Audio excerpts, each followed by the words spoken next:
जिसे दुनिया कभी विश्व गुरु के रूप में जानती थी, इसी भारतवर्ष का एक महत्वपूर्ण राज्य है ओडिशा। प्राचीन काल में ये कलिंग के नाम से विख्यात था। सूर्य की पहली किरण इसी प्रदेश के एक कोण पर पड़ती है। इसी स्थान पर कभी संसार का सबसे भव्य और विशाल सूर्य मंदिर बनवाया गया था। तुम कलिंग की पहचान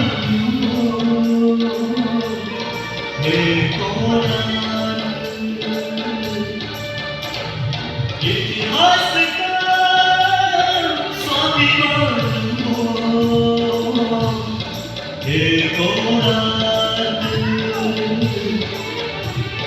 कलाकृति के मुख्य द्वार जग में, कला शास्त्र के दिव्य झलक पत्थर में, विश्व गुरु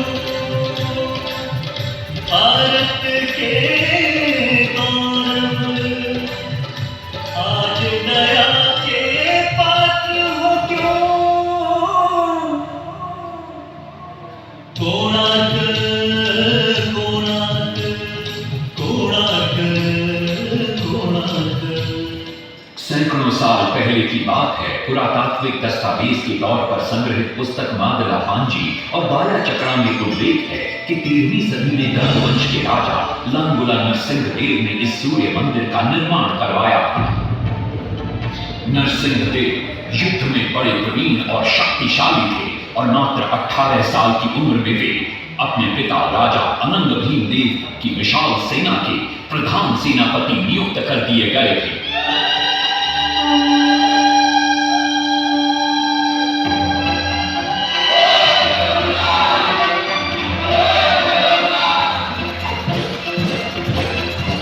सेनापति बनने के बाद नरसिंह देव ने अपने कुशल नेतृत्व से दक्षिण के कई आक्रमणकारी राजाओं को युद्ध में हराया।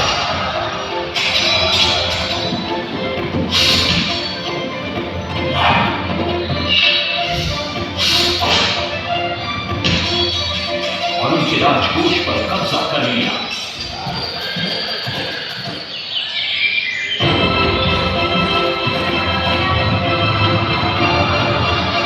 तत्पश्चात उन्होंने विजय पूजा, जिसे आज हम वारंगल के नाम से जानते हैं,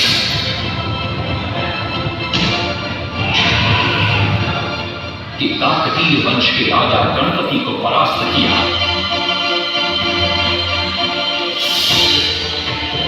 और उनके राजकोष पर भी कब्जा कर लिया। 3 वर्षों तक निरंतर युद्ध के पश्चात जब वे बहुत सारी धन संपदा लेकर कलिंग लौटे तो राजमहल में उनका भव्य स्वागत हुआ।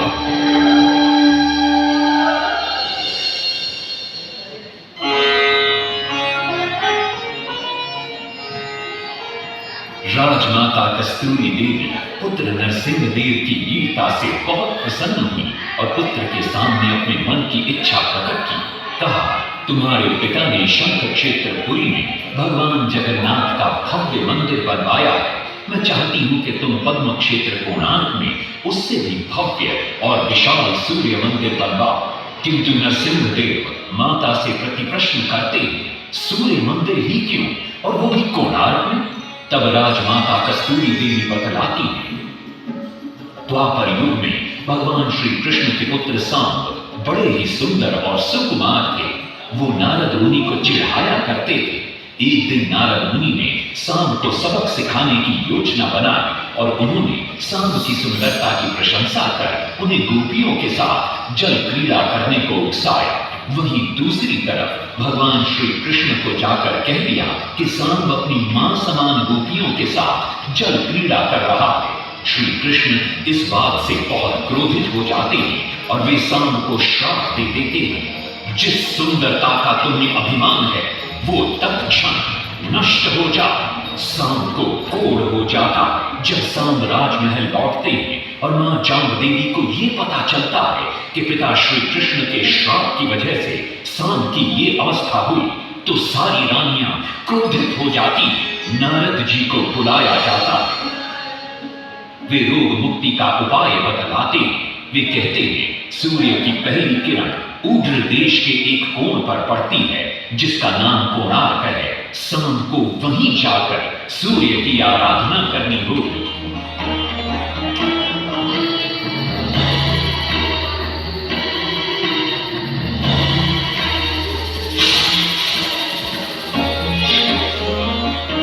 बहुत ही लंबी और कठिन यात्रा के पश्चात शाम अपने सैनिकों और सेवकों के साथ कोणार्क की चंद्रभागा नदी के तट पर पहुंचते हैं और नित्य प्रातः स्नान के बाद सूर्य की आराधना आरंभ करते हैं।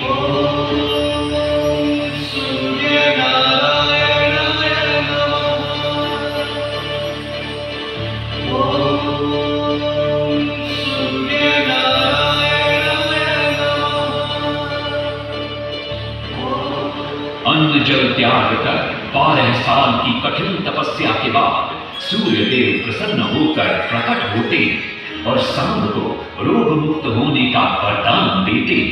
पुत्र, आज रात्रि के चतुर्थ प्रहर में स्नान करते समय नदी के तल में तुम्हें एक वस्तु मिलेगी। वो मेरा ही प्रतिरूप होगी। उसका स्पर्श पाते ही तुम इस कोढ़ रोग से मुक्त हो जाओगे। स्नान के पश्चात शाम जब नदी से बाहर आते हैं तो वो रोग मुक्त हो चुके होते हैं। उनके हाथ में एक छोटा सा पत्थर है। उनके सुंदर और सुकुमार शरीर को देखकर सारे अनुचर और सिपाही प्रसन्न होते हैं। शाम उस पत्थर को वहीं स्थापित कर एक छोटा सा मंदिर बनवाते हैं। लेकिन जब उन्हें ज्ञात होता है कि सूर्य पूजा का विधि विधान यहाँ किसी को पता नहीं है तो वे चिंतित हो जाते हैं। वे ध्यान में बैठते हैं। सूर्य देव पुनः प्रकट होते हैं और शाम के पूछने पर बतलाते हैं कि दूर पश्चिम में साक्य देश के मादा ब्राह्मण पूजा की विधि विधान जानते हैं।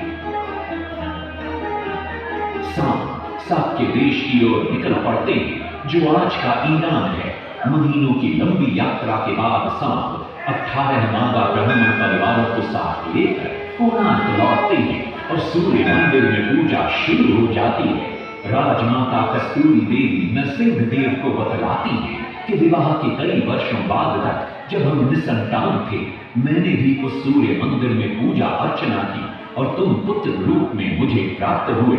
माता की बात सुनकर नरसिंह देव मां को कोणार्क में संसार का सबसे भव्य और विशाल मंदिर बनाने का वचन देते। सदाशिव सामंतराय महापात्र, जो शिवेरी सांतरा के नाम से लोकप्रिय थे, वे अपने सहयोगी बीसू महाराणा के साथ मंदिर का प्रतिरूप बनाते हैं और नरसिंह देव के समक्ष प्रस्तुत करते हैं। नरसिंह देव मंदिर का प्रतिरूप देखकर अभिभूत हो जाते हैं और शीघ्र मंदिर निर्माण कार्य आरंभ करने का आदेश देते हैं। दूर से बड़े-बड़े पत्थर लाए गए, जितने पत्थर डाले गए सारे टूट गए। पानी को डाला, उसमें डाले गए, नहीं पता डाला, सारे टूट गए। सिर्फ सांतरा हुए परेशान, किस विधि मंदिर बने। सिर्फ सांतरा हुए परेशान, किस विधि मंदिर बने।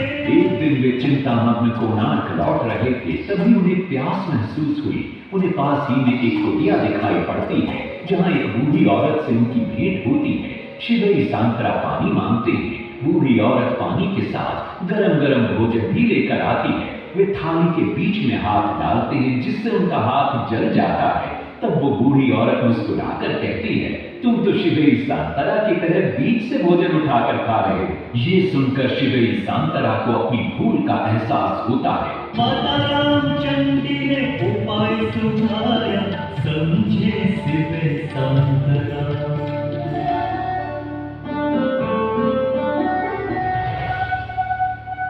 तत्पश्चात वो किनारे से पत्थर डलवाना शुरू करते हैं और मंदिर निर्माण का कार्य तेजी से आगे बढ़ने लगता है।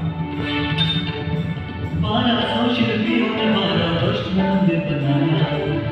घोड़े साथ सजा कर रथ में समय जो चल के बताया।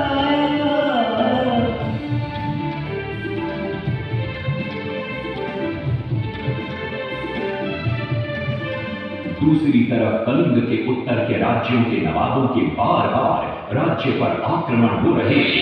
इन आक्रमणों से क्रोधित होकर नरसिंहदेव अपनी विशाल सेना को लेकर युद्ध के लिए निकल पड़े।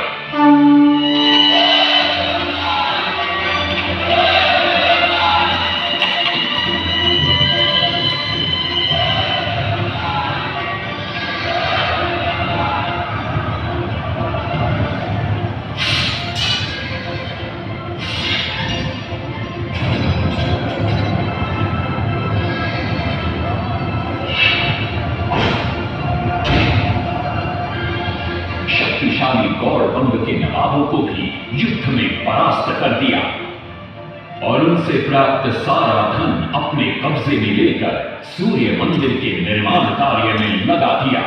1200 कारीगरों के अथक प्रयास से 12 साल बाद विशाल और भव्य सूर्य मंदिर बनकर तैयार हुआ।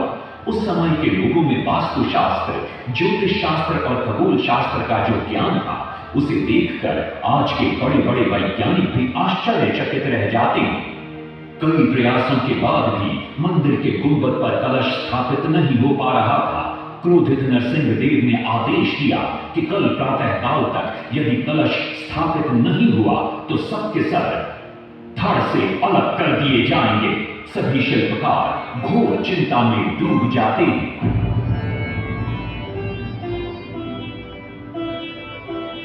दूसरी तरफ मुख्य शिल्पकार बीसू महाराणा का 12 साल का बेटा धर्मपद सूर्य मंदिर के प्रतिरूप पर कलश बिठाकर प्रसन्न होता है और मां के सामने अपने पिता से मिलने की इच्छा व्यक्त करता है। मां अपने बागीचे के पेड़ पोटली में बांध कर देती है और कहती है, अपने कुत्ते बलिया को साथ लेकर कोणार्क जाओ।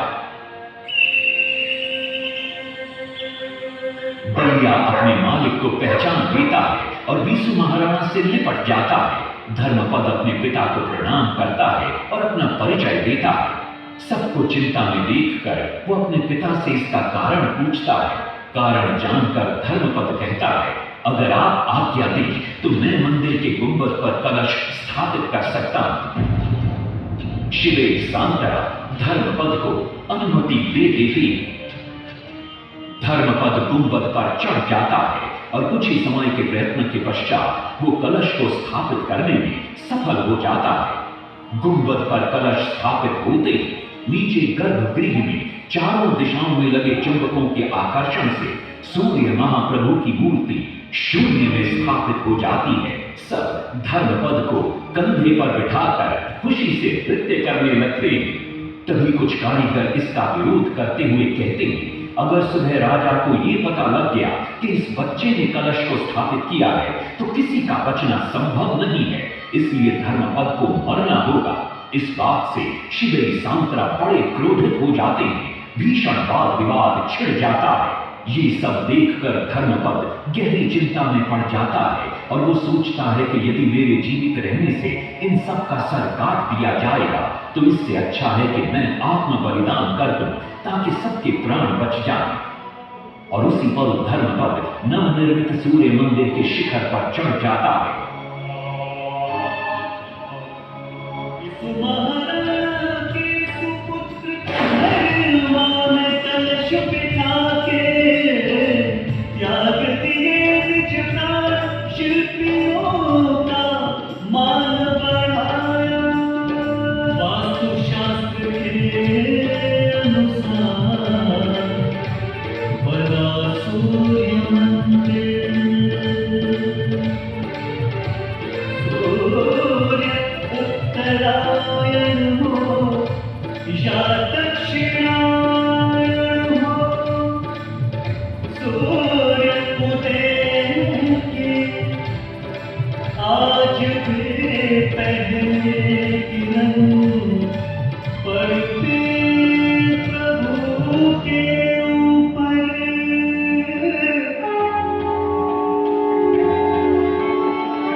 तभी वहां नरसिंहदेव भी आ पहुंचते हैं।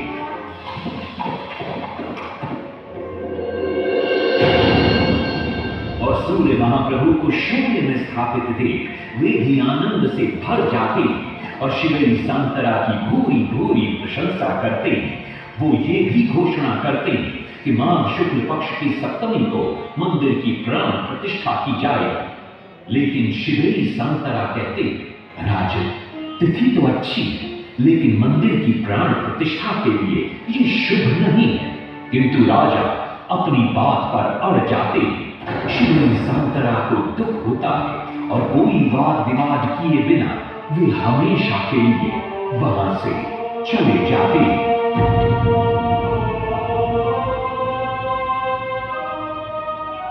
पूर्व निर्धारित तिथि पर मंदिर की प्राण प्रतिष्ठा संपन्न होती है।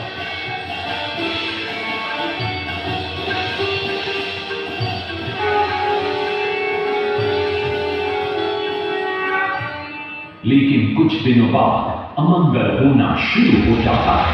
सबसे पहले विराट सिंह की मूर्ति नीचे आ गिरती है। तत्पश्चात मंदिर की शिलाओं का गिरना भी शुरू हो जाता है। नरसिंहदेव को अब समझ में आता है कि श्रीहरि सांतरा का कहना सही था, लेकिन देर हो चुकी थी। बहुत साल बाद मंदिर के आसपास जंगल उगाए और ये मंदिर घने जंगलों के बीच छुप गया। जब अंग्रेजों ने जंगल के बीच इस मंदिर को देखा तो उन्होंने इसका पुनरुद्धार किया। आज आप उसी विशाल मंदिर के भग्नावशेष देख रहे हैं। ये है इस प्रसिद्ध मंदिर की कथा। अब इस कथा में कितनी सत्यता है और कितनी कल्पना है, ये तो किसी को नहीं मालूम, लेकिन ओडिशा की जनश्रुतियों में यही कथा विद्यमान है। तुम कलंक की पहचानो, देखो ना